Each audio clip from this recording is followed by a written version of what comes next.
آپ نے مجھ سے وعدہ کیا تھا کہ اگر میری پوزیشن آئی تو میں جو مانگوں گا آپ مجھے وہ دیں گی، اب آپ منع کر رہی ہیں۔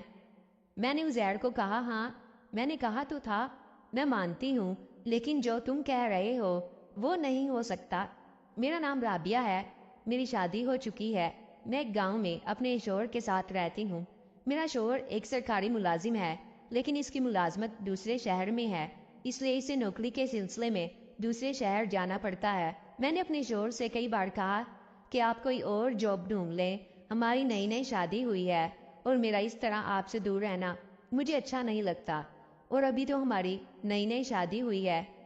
مجھے شوہر کہتے کہ بیگم دل تو میرا بھی یہی کرتا ہے کہ تمہیں چھوڑ کر کہیں نہ جاؤں، لیکن اب کام کے سلسلے میں مجھے جانا پڑتا ہے۔ میرے شوہر نے کئی دفعہ اپنا تبادلہ کروانے کی درخواست بھی دی، لیکن کوئی فائدہ نہ ہو سکا، اس لیے میرے شوہر ہر مہینے بعد گھر آتے ہیں۔ میں گھر پر اکیلی ہی ہوتی ہوں اور بور ہوتی رہتی ہوں۔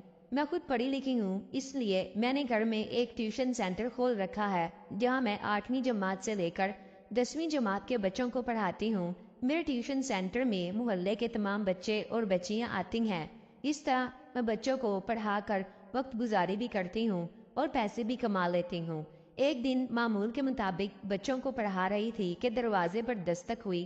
میں باہر گئی تو گاؤں کے چودھری صاحب آئے تھے، وہ اپنے بیٹے کے ساتھ لائے تھے۔ میں نے چودھری صاحب کو بیٹھک میں بٹھایا اور ان کے لیے چائے بنائی۔ چودھری صاحب نے مجھے کہا، بیٹا آج تمہارے لیے ایک کام لایا ہوں، تم بہت پڑھی لکھی ہو اور گاؤں کے سب بچوں کو پڑھا رہی ہو، یہ بہت اچھی بات ہے، میں بہت خوش ہوں۔ میں چاہتا ہوں کہ بیٹا تم میرے بچوں کو بھی پڑھاؤ، یہ نالائق پچھلے 2 سال سے میٹرک میں فیل ہو رہا ہے اور میں اس کی وجہ سے بڑا پریشان رہتا ہوں۔ جب میں نے ان کے بیٹے کو دیکھا تو عمر سے تو کافی چھوٹا لگ رہا تھا، اس کی داڑھی مونچھ بھی نہیں آئی تھی۔ میں نے چودھری صاحب سے کہا، یہ تو بھی کافی چھوٹا سا ہے اور میٹرک میں 2 بار فیل ہو گیا ہے، مجھے تو یہ 7ویں 8ویں جماعت کا بچہ لگتا ہے۔ کہ چودھری صاحب نے کہا، تم اس کو بچہ مت سمجھنا، یہ تمہاری سوچ سے بھی زیادہ تیز ہے۔ میں نے کہا چلو ٹھیک ہے، میں اپنی پوری کوشش کروں گی۔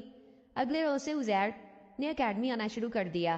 پہلے 2-3 دن تو سب کچھ ٹھیک تھا، لیکن اس کے بعد اس نے شرارتیں کرنا شروع کر دی، کبھی کسی کو چھیڑتا تو کبھی کس کو تنگ کرتا۔ اس نے 2 ہفتے کے اندر ہی ادھم مچا دی، اس نے سب کی ناک میں دم کر رکھا تھا، لیکن دن بدن اس کی شرارتیں بڑھتی ہی جا رہی تھی اور یہ اکیڈمی آتا تو بڑی وحشیانہ نظروں سے مجھے دیکھتا جیسے مجھے ابھی کھا جائے گا۔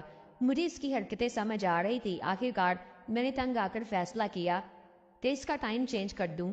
سب بچوں کو میں 3 سے 5 تک پڑھاتی تھی، عزیر کو میں نے 5 سے 7 کا ٹائم دیا۔ اس نے بھی میری بات مان لی۔ پہلے تو اس نے منع کیا، لیکن پھر میں نے اسے کہا اگر 5 بجے اکیڈمی نہیں آ سکتے تو کل سے اکیڈمی مت آنا۔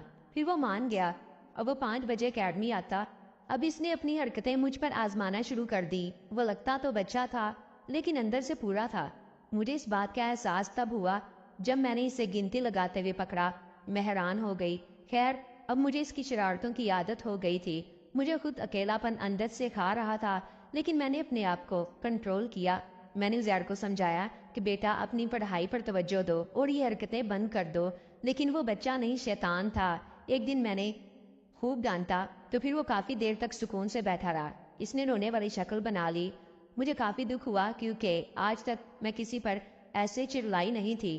پھر میں نے عزیر کو کہا، دیکھو میں تمہیں شرارتیں کرنے سے منع نہیں کرتی، لیکن ایک لمٹ ہوتی ہے، تو تم اپنی لمٹ میں رہا کرو۔ مجھے سب پتا ہے تم کیا چاہتے ہو، میں کوئی بچی نہیں ہوں جو سمجھ نہ سکوں، تم پڑھائی میں بھی زیرو ہو اور اوپر سے یہ حرکتیں۔ اتنے میں عزیر نے کہا، ٹیچر اگر میں پرسوں کے ٹیسٹ میں فل مارکس لے آیا تو پھر تو مجھے نالائق نہیں کہو گی۔